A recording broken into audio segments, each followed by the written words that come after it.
Segunda de Timoteo capítulo 2 versículo 1. Vamos a leer hasta el 13 y vamos a leerlo despacito. Quiero remarcar algunas palabras, ¿verdad? Para que cuando avancemos nos demos cuenta del énfasis donde está. Y dice así, segunda de Timoteo 2:1, dice: tú pues, hijo mío, Pablo hablando a Timoteo, tú pues, hijo mío, y la primera palabra a subrayar es esfuérzate. Ahora veremos por qué.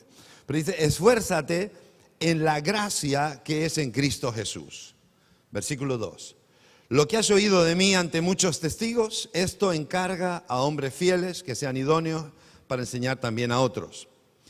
Y tú pues, y ahora viene otra, sufre penalidades. Esto no es muy... Tú pues sufre penalidades como buen soldado de Jesucristo. Ninguno que milita se enreda en los negocios de la vida a fin de agradar a aquel que lo tomó por soldado. Y también el que lucha como atleta no es coronado si no lucha legítimamente. El labrador, para participar de los frutos, debe trabajar primero. Considera lo que digo y el Señor te dé entendimiento en todo. Acuérdate de Jesucristo, del linaje de David, resucitado de los muertos conforme a mi evangelio, en el cual sufro penalidades. Haya prisiones, hasta prisiones a modo de malhechor, mas la palabra de Dios no está presa. Por tanto, todo lo soporto por amor de los escogidos, para que ellos también obtengan la salvación que es en Cristo Jesús con gloria eterna. Palabra fiel es esta: si somos muertos con Él, también viviremos con Él. Si sufrimos, también reinaremos con Él. Si le negaremos, Él también nos negará. Si fuéramos infieles, Él permanece fiel. Él no puede negarse a sí mismo. Padre, en esta mañana traemos, Señor, este tiempo para meditar en tu palabra. Pido, Dios, que tu Espíritu Santo esté hablando a cada uno de nuestros corazones, que más que ser una palabra ingeniosa o una palabra adornada con un vocabulario, Señor, sea espíritu. Pedimos que tu Espíritu Santo esté hablando a nuestro espíritu. Pido, Señor, que esta palabra llegue a cada corazón conforme a la necesidad que cada uno tiene. Y nos ponemos en tus manos y pedimos de la unción de tu Espíritu Santo. Amén y amén. El Señor me hablaba acerca de la fidelidad y de la infidelidad. No, interesante, fidelidad, infidelidad. Pero luego me hacía recorrer un camino para llegar hasta ahí. ¿Por qué nos cuesta ser fieles? Y analizando un poco la sociedad, me doy cuenta que cada vez tenemos más problemas para ser fieles. La fidelidad tiene mucho que ver con la responsabilidad. Y me doy cuenta que en esta sociedad, tal como va, la fidelidad y la responsabilidad no tienen un buen panorama. Nos cuesta ser fieles cada vez más y nos cuesta ser responsables cada vez más. Y la idea es que una de las cosas que me venía a la mente es que los conceptos varían tanto que nos hemos vuelto muy inseguros. Por ejemplo, nos cuesta ser radicales porque no tenemos rayas rojas marcadas en nuestra vida. ¿Y por qué no tenemos esas rayas rojas marcadas en nuestra vida? Porque nuestros liderazgos, que son de los que tomamos modelos, han difuminado lo que es la verdad. Ya no se sabe muy bien qué es blanco, qué es negro, y ahora con decir que todo es gris es suficiente. Ya no sabemos qué está bien y qué está mal. Y es muy interesante esto. Por ejemplo, hay países donde el concepto del aborto admite unas condiciones duras, y en otros no tan duras. En otros no se admite. Claro, si tú vives en un país que dices, cónchale, es que aquí no me permiten esto y en el país de allí sí, ¿quién tiene razón? ¿Qué es blanco? ¿Qué es negro? ¿Están mal ellos o estoy mal yo? Vamos a un hogar. Aquí hay muchos hogares. Y sus hogares tienen hijos. Y la educación en sus hogares no es igual. Y los hijos hablan entre ellos. Y los hijos saben lo que se permite en esa casa. Y los hijos saben lo que se permite en aquella casa. Y los hijos saben lo que se permite en su casa. Y cónchale, es que en aquella casa permiten esto y lo otro. Y en la mía no. ¿Quién tiene razón? En aquella casa se puede venir a cualquier hora de la noche. En la mía tengo que estar a las 10 o a las 9. ¿Quién tiene razón? Este tipo de cosas hace que el carácter de los que van creciendo no esté marcado con una firmeza, sino esté difuminado en cuanto a qué está bien y qué está mal. Eso, con lo que vamos creciendo, porque luego los políticos nos hablan de unas cosas, nos hablan de otras, ¿no? ¿Qué es honesto? Ya no se sabe qué es honesto. Entonces, todo lo que nos rodea nos presenta ese ambiente de ni todo es tan malo, ni todo es tan bueno. Cuando crecemos de esa manera, el problema que tenemos es de inseguridad. Y Dios me hablaba, nos cuesta ser radicales, nos cuesta ser determinados con algo, porque esa debilidad en la que hemos crecido nos influye mucho, es parte de nosotros. Es parte de nosotros. Miren este texto. Y si los que están con la pantalla pueden marcar los versículos que les digo, les voy a marcar ahí. Miren, el versículo 2 empieza diciendo, el versículo 1 empieza diciendo, esfuérzate. ¿A quién le gusta esforzarse mucho? A nadie, porque es cansado. Dígale que está a su lado, esforzarse es cansado, ¿verdad? Estamos moviéndonos en la cultura de máximo rendimiento con el mínimo esfuerzo. En esa cultura. En el versículo 3 dice algo raro. Dice, sufre penalidades. Sufre penalidades, pero vamos a ver. Yo pensé que uno se convertía a Cristo y ahora viva la vida. Vida en abundancia. ¿Verdad? El Señor está conmigo. Si Él está conmigo, ¿quién contra mí? Sufre penalidades. ¿Cómo que penalidades? ¿De qué estamos hablando? Bueno, pues esto es lo que dice Pablo, ¿no? En el versículo 4 empieza a decir, mire, dice, el versículo 4, aquí está. Dice, ninguno que milita se enreda en los negocios de la vida, a fin de agradar a aquel que lo tomó por soldado. Y entonces está hablando del ejemplo de un soldado donde se ha comprometido con su país, se ha comprometido con su gobernador, emperador o con quien sea, y esa va a ser su tarea. Entonces dice, la idea es que voy a ser tan fiel a eso que no me voy a mezclar con nada porque mi mente tiene que estar centrada en eso. Entonces habla de una fidelidad. Esa fidelidad, en esta manera que se presenta aquí, no es fácil. Mira el siguiente versículo. El primero habla del soldado, pero el segundo habla del luchador, el atleta. Dice, no es coronado si no lucha legítimamente. Eso quiere decir, habla de ley. Cumple con la ley, observa la ley, cumple con la ley. Entonces, peleando según lo que la ley marca, va a alcanzar su mérito y va a ser reconocido. Hoy en día tampoco tenemos esas líneas, porque hay veces que se permiten unas cosas y otras. Según el interés, se permiten unas cosas y a veces se permiten otras. En unos lugares tenemos jefes más laxos, en otros tenemos jefes más dictatoriales y entonces, según cómo es el jefe, porque no hay líneas rojas.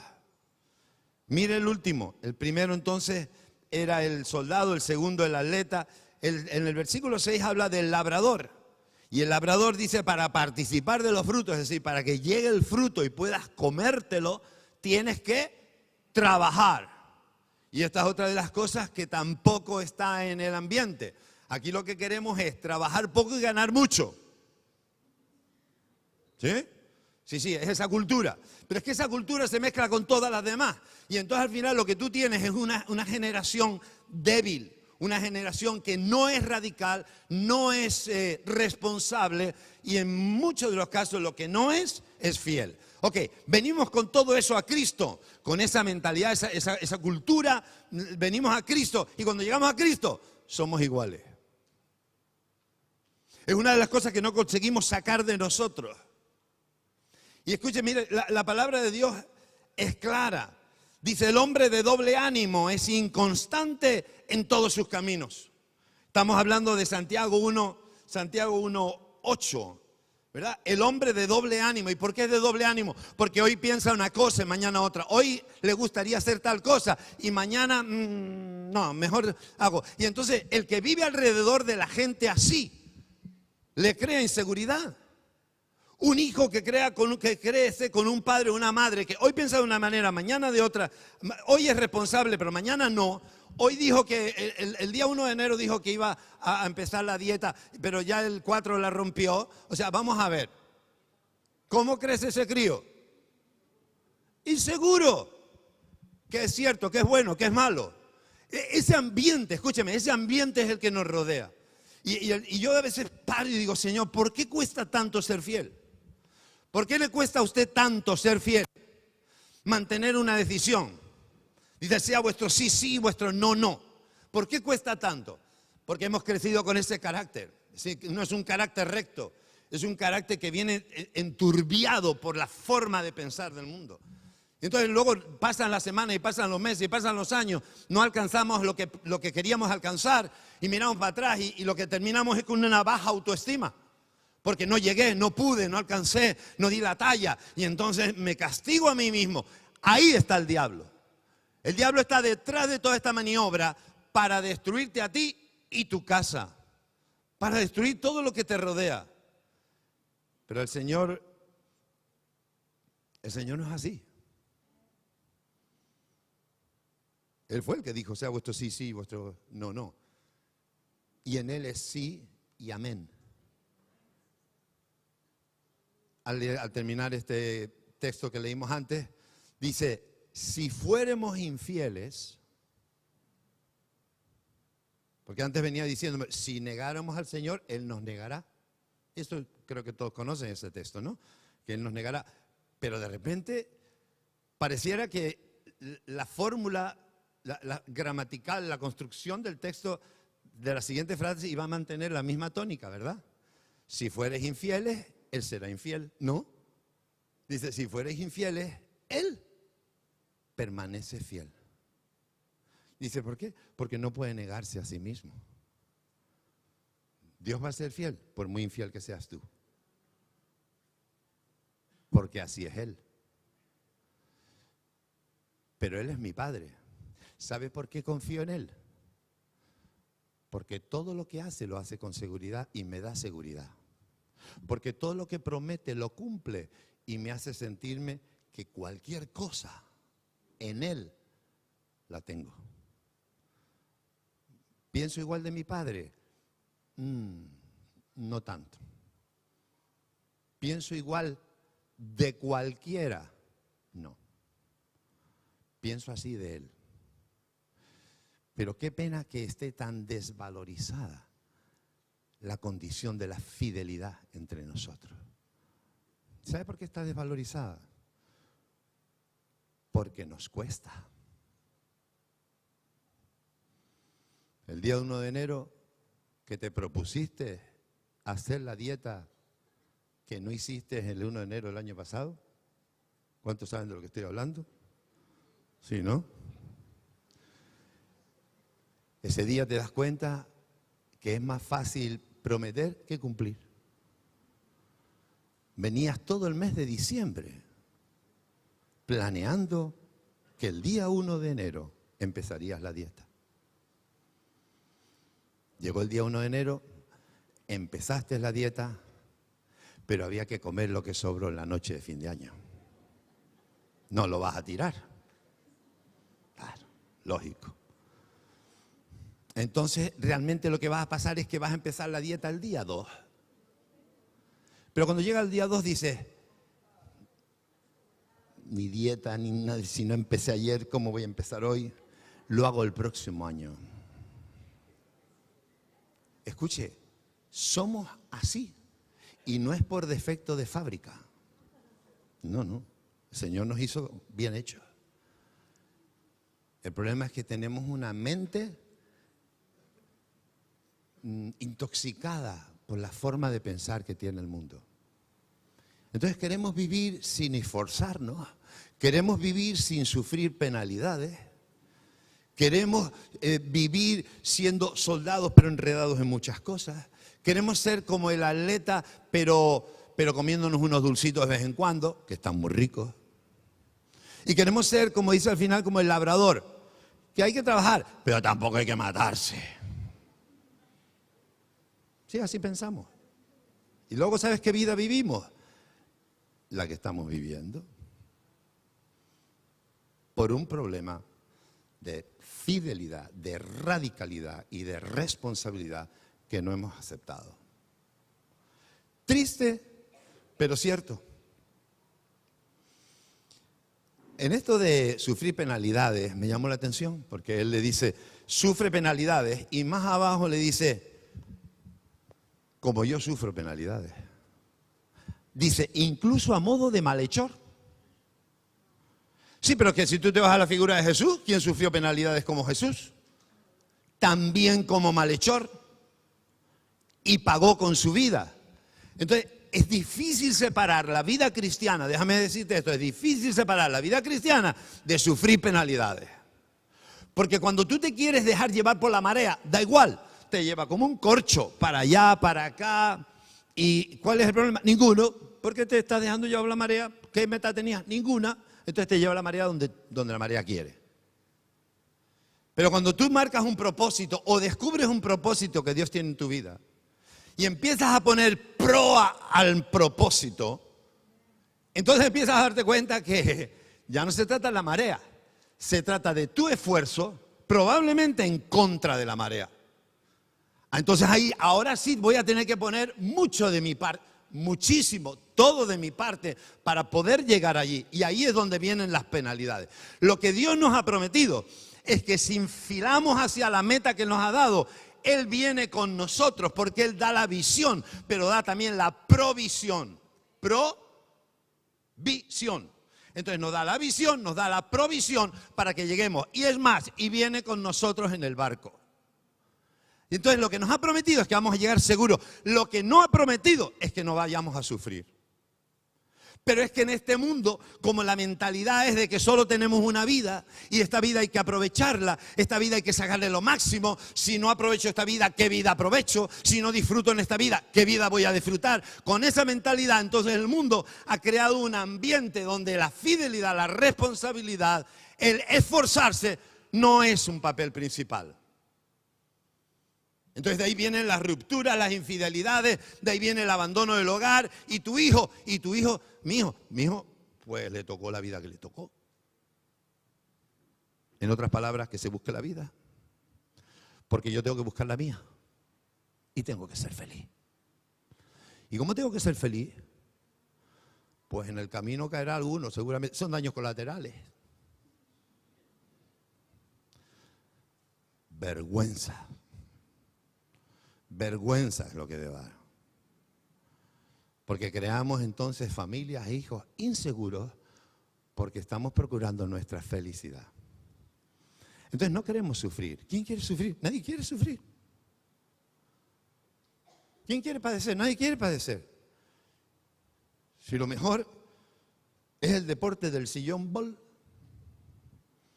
mando tal y desde aquí manejo. ¿Y qué hago todo el día? Lo que me da placer. Y yo le pido al Señor que nos ayude a sacar eso de nuestra mente, porque el propósito que Dios tiene como iglesia, como familia y como individuo nos va a llevar a poner la proa contra la marea. Y ahí va a haber para arriba y para abajo, para arriba, pero Él va a estar con nosotros y Él nos va a ayudar y lo vamos a lograr. ¿Pero qué hace falta? Tu fidelidad. Tu infidelidad es lo que te saca del rumbo. Tu fidelidad es la que te mantiene. Y vas a sufrir y lo vas a pasar mal. Mira qué interesante. Jesús en Lucas 16:10, Él habla de la fidelidad. Dice, el que es fiel en lo muy poco. En lo muy poco también lo es en lo más. Y el que en lo muy poco es injusto, también lo es más, en lo más es injusto. Yo me pregunto, Señor, ¿por qué nos cuesta como cristianos, que ya sabemos la verdad? ¿Por qué nos cuesta tanto? Y una de las cosas que me vino a la mente es que aun como cristianos, lo que la Biblia denomina temor de Jehová, ¿no? No hay temor de Jehová. No hay. Eso tampoco está en valor el temor de Jehová. No hay temor de Jehová. Entonces, no hay, ¿cómo decir? No hay, realmente no estamos convencidos de que a Dios le moleste tanto mi pecadito. ¿Sí? Entonces no estamos tan convencidos. ¿Sabe cómo estaríamos convencidos? Pues como todos sabemos lo que pasó en Hechos capítulo 5. ¿Verdad? Alguien vendió una propiedad, presumió en la iglesia que había vendido la propiedad y dijo, mira, la propiedad la vendí en 1 millón y la había vendido en 2. Y el millón, aquí está, traigo mi millón para bendecir a todo el mundo. Y Pedro dijo, mira, no has mentido a los hombres, has mentido a Dios. Por eso vas a caer muerto y los jóvenes que están aquí te van a llevar al cementerio. ¡Pam! Y se murió. A los 10 minutos apareció la esposa que no estaba en el culto. Se estaba peinando. Vino un poco más tarde. Es que vivía cerca. Si vive lejos tiene que venir el coche con él, pero vivía cerca. Entonces entró la esposa y que estaban de acuerdo los dos. Entonces Pedro, que la va a entrar, dice, hermana, pase para dar un testimonio. Entonces pasa la hermana, ¿qué tal la propiedad? ¿La vendieron bien? Ay, sí, qué bendición poder traer el dinero para ayudar a todos los pobres y toda la iglesia y tal. ¿Y en cuánto lo vendieron? ¿En 1 millón lo vendieron? Sí, lo vendimos en 1 millón, pero es para todos, para repartir para toda la iglesia. Para todo. Y entonces Pedro dice, pues mira, los jóvenes que entran por la puerta vienen de llevar a tu marido al cementerio y ahora te van a llevar a ti. ¿Ya? ¡Pum! Y se murió. Vinieron los jóvenes, se lo llevaron y los enterraron juntos porque son una sola carne.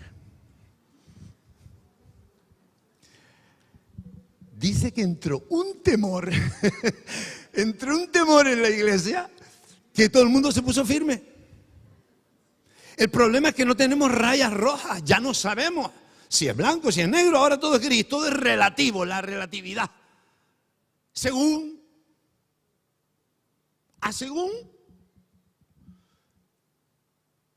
Y entonces el temor ese reverente a fallarle a Dios, a hacer lo que Dios no le gusta, no está.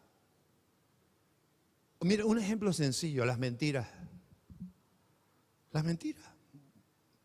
La palabra de Dios es verdad, el cristiano debe hablar verdad, Jesús dijo yo soy la verdad y no debemos mentir. Dice en Apocalipsis 21:8 que uno de los que no entrarán en el reino de los cielos son los mentirosos. ¿Cuántos mentirosos hay aquí? Los mentirosos. Pero si es una mentira blanca, muchacho. Sí, es para hacerlo contento, para que esté contento.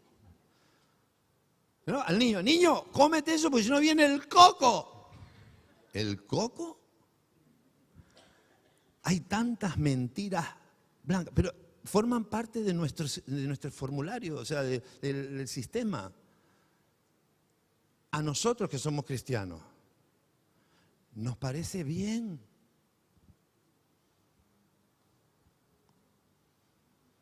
La pregunta es, ¿y a Dios qué le parecerá? Porque no nos van a juzgar según lo que a mí me parece bien, sino lo que Dios ha dicho. Ese tipo de cosas, por eso dice, en lo poco has sido infiel, en lo más también será infiel. A ver, esas son cosas. No, yo lo demás, todo siempre digo la verdad. Pues la Biblia no dice eso. La Biblia dice que si tú eres infiel en lo poco, en lo más eres infiel también. Y si eres capaz de ser fiel en lo poco, entonces se te podrá dar mucho, porque en lo más también serás fiel. Esa es la fidelidad y la radicalidad que el Señor quiere en su palabra, ¿no? Pecaditos pequeños. O los maledicientes. No dice que los maledicientes tampoco entrarán. Dicen palabrotas. Hablan mal. Deshonran a Dios con su vocabulario. Yo sí sé cómo está la responsabilidad. Yo sí sé cómo está el compromiso. Y sé que no estamos dando la talla. No estamos dando la talla. Ahora, si te consuela que digamos que eso pasa en todos lados, qué pena que te consuele, pero ciertamente pasa en todos lados. La cuestión es si voy a seguir yo igual. Esa es la cuestión. Si vas a seguir tú igual.